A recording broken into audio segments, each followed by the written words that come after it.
les amis, bienvenue dans un nouveau tutoriel pour apprendre Visual Basic pour application,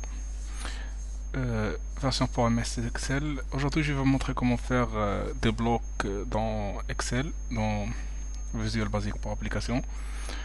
Donc l'instruction with and et l'instruction de bloc Visual Basic. L'instruction du bloc permet de faire référence à un objet une seule fois pour le bloc de ligne de code qu'il contient. Ceci permet une augmentation de vitesse du code puisque la référence n'est résolue qu'une fois et une meilleure lisibilité.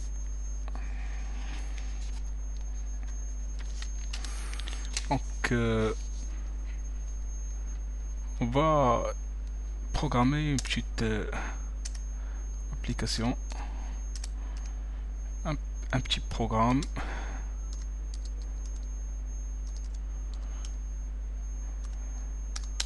Donc l'instruction with peut aussi être imbriquée. Nous pouvons imbriquer with dans Visual Basic pour application. Donc with workbooks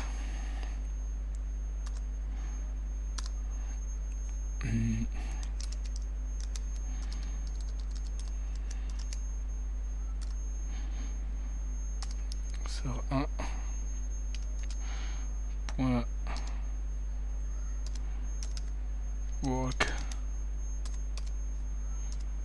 worksheets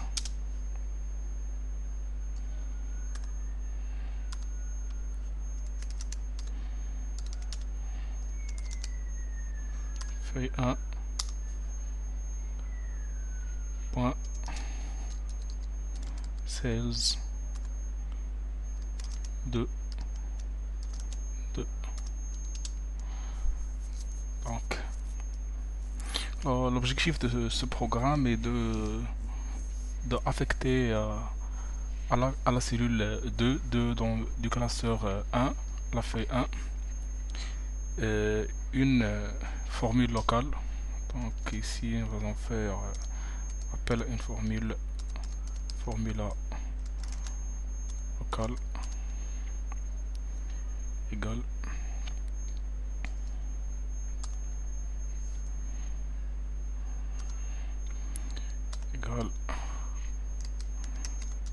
somme toute la plage A1 jusqu'à la plage A10.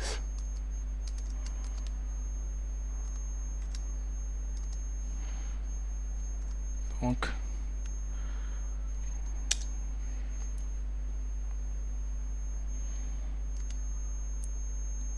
ici nous allons appeler une instruction with .func. Nous allons changer la police avec l'instruction name, la commande name .name. Donc si nous allons, qu'est-ce qu'on va faire, on va changer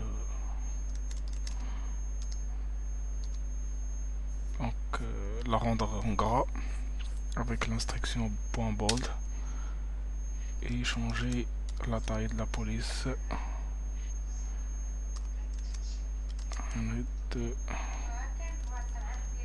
.size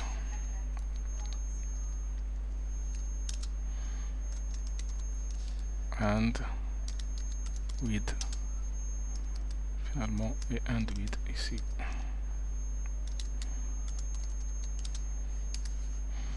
Nous allons exécuter la commande. Comme vous voyez ici, le code a été exécuté avec succès. Je vais vérifier alors que, comme vous voyez ici, dans la cellule 2.2,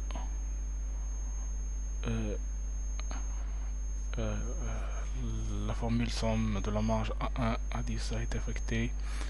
Vous voyez gras est coché, la police est réelle et la taille c'est 8. C'est bon pour l'instruction with les blocs.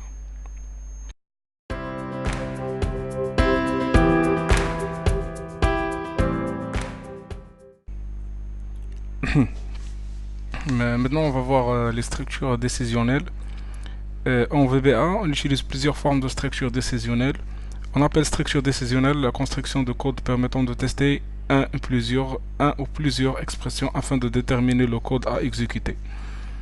Donc, les structures compactes sont aussi des fonctions VBA retournant une valeur en fonction d'un test. Donc, par exemple, nous avons immediate if. Donc, nous allons voir un exemple pour comprendre à quoi sert immediate if et comment l'utiliser. Donc, on va essayer de programmer un petit programme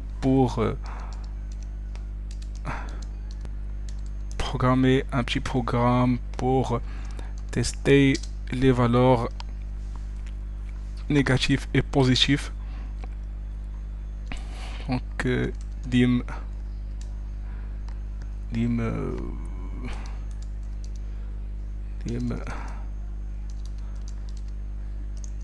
valeur 1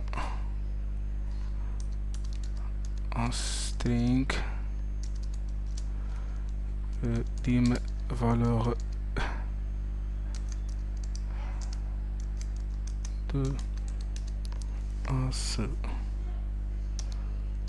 string. Donc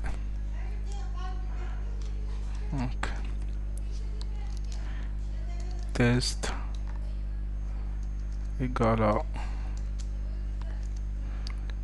-2 -3, donc affecté à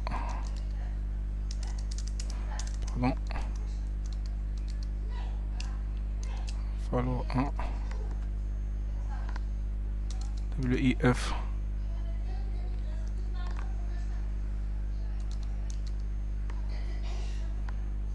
si test est inférieur à 0.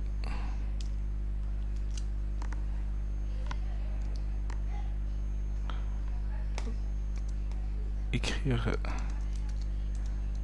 négatif. Donc,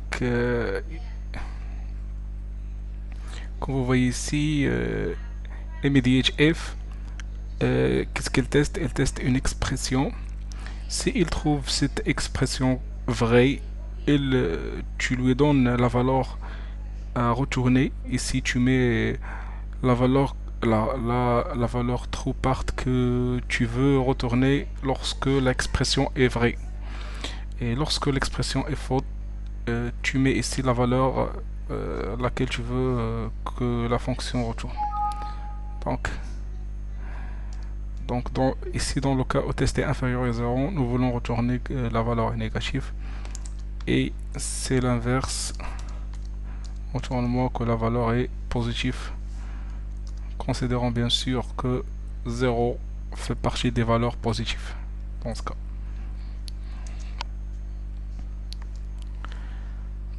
Donc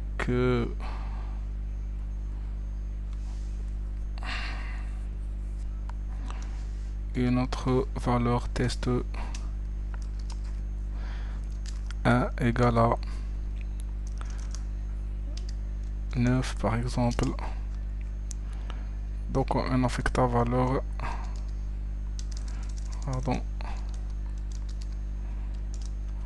de WIF. La même chose, test 1. S'il est inférieur à 0, alors on voit négatif. C'est l'inverse, on voit positif.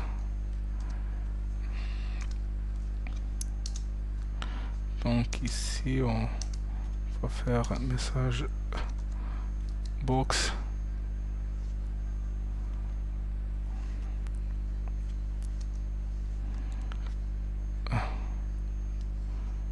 Message box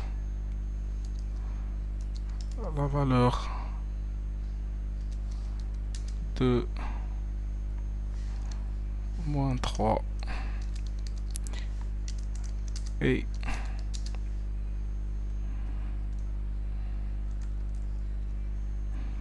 j'ai oublié de mettre les guillemets pour préciser que c'est du texte. Donc end, ici end, valeur 1. Fermez la collade.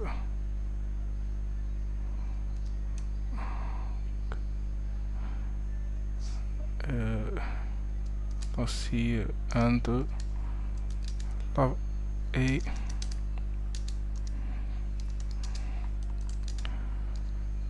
la valeur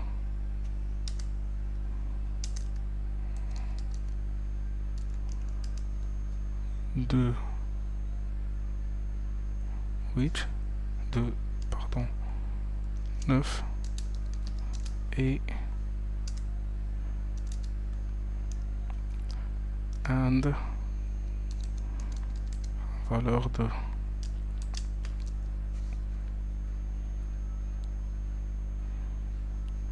et on va exécuter le code. Comme vous voyez ici, la valeur de -3 est négative, la valeur de 9 est positive.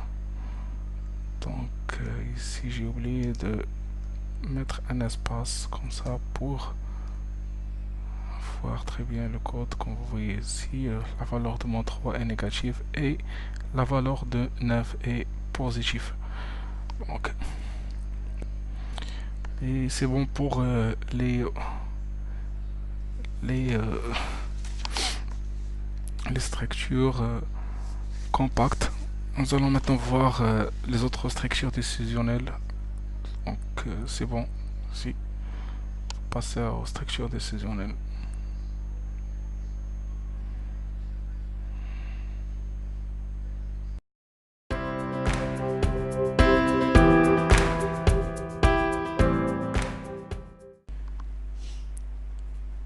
Donc qu'est-ce que c'est que choose? Choose renvoie une valeur d'une liste de choix en fonction de l'index passé au premier argument. Donc nous allons voir un petit exemple pour comprendre l'utilité de choose. Donc on va essayer de créer un petit programme. On va créer un petit programme pour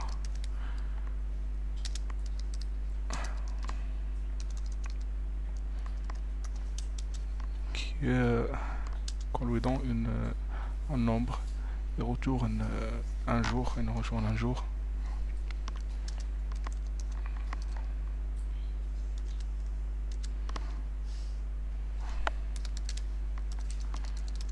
X integer jour as string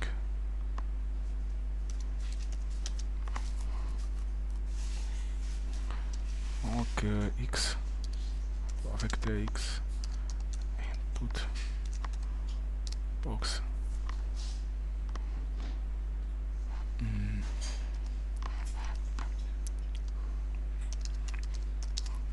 entrer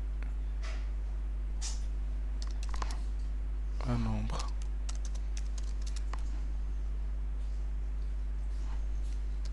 entre 1 et 5.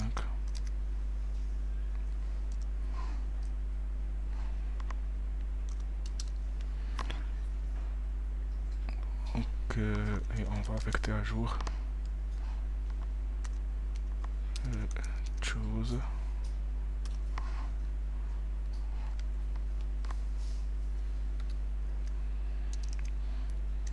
choose x.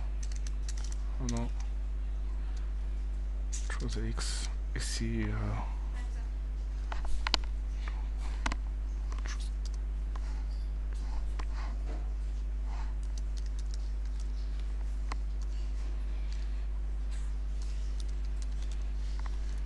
lundi, mardi,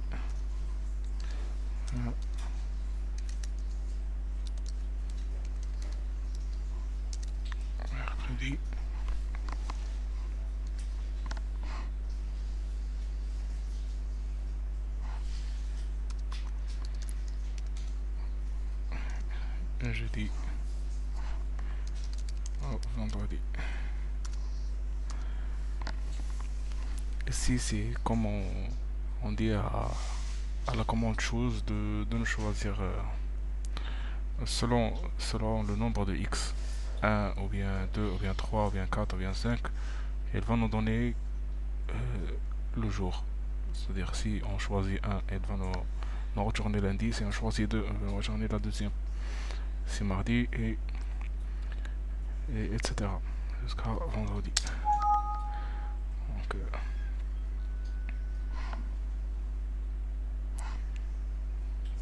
si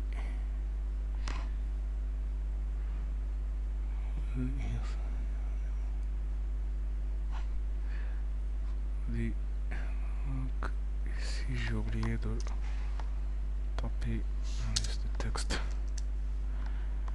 et c'est bon. On va exécuter la commande. J'ai oublié de choisir un O ici, préciser un O. Donc exécuter, on va préciser donc un nombre 1 par exemple. 1. Donc j'ai oublié de message box. Message box. Jour. Donc on va exécuter, on va choisir 1.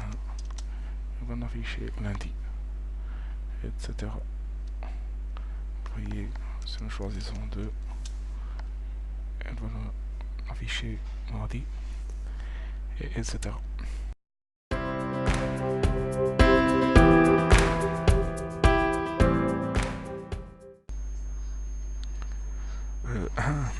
Maintenant, je vais vous expliquer la commande switch. Donc, le bloc switch, cette fonction renvoie une valeur ou une expression en fonction de l'expression qui lui y est associée. Donc, dans une liste d'expressions. Donc, je vais programmer un petit exemple pour vous expliquer. Donc, par exemple, on va créer une fonction private function test dans laquelle on va avoir une variable val valeur stable et la fonction doit être comme integer.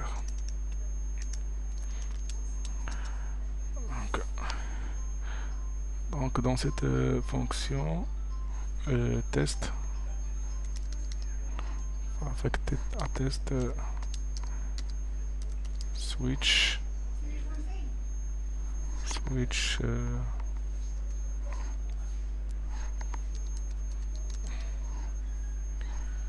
si la valeur est inférieure à 0,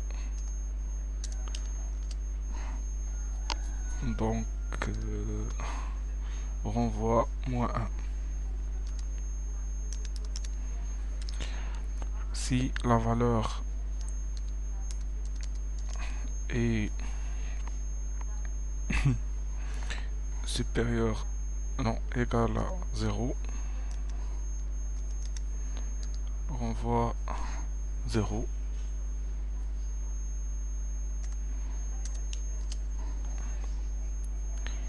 Et si la valeur est supérieure à 0, on va demander à switch de nous renvoyer la valeur 1. Donc c'est bon, on va créer, nous avons créé la fonction. Maintenant on va tester la fonction.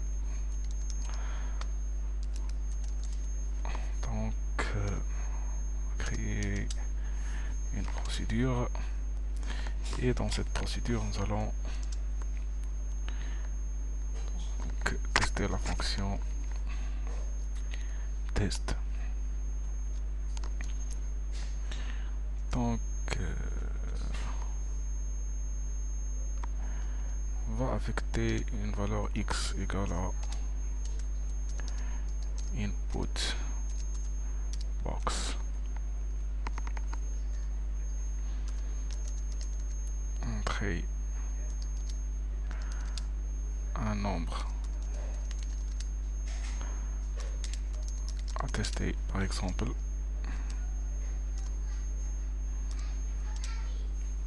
message box.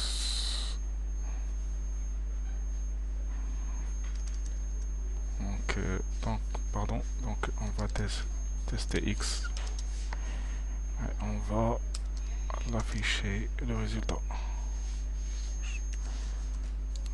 box test. Ok, on va maintenant si nous allons faire un message box test x.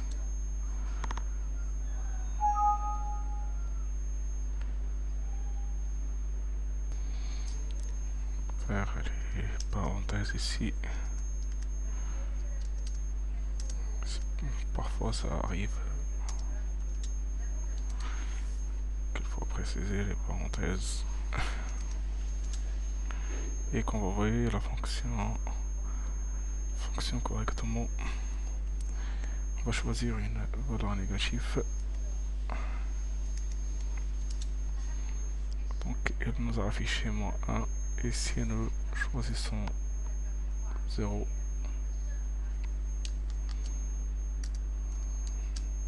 il va afficher 0. C'est bon, merci pour c'est bon pour aujourd'hui. Donc on a vu donc si vous aimez la vidéo, aimez et abonnez-vous. N'hésitez pas à partager avec vous la vidéo avec vos collègues et merci beaucoup.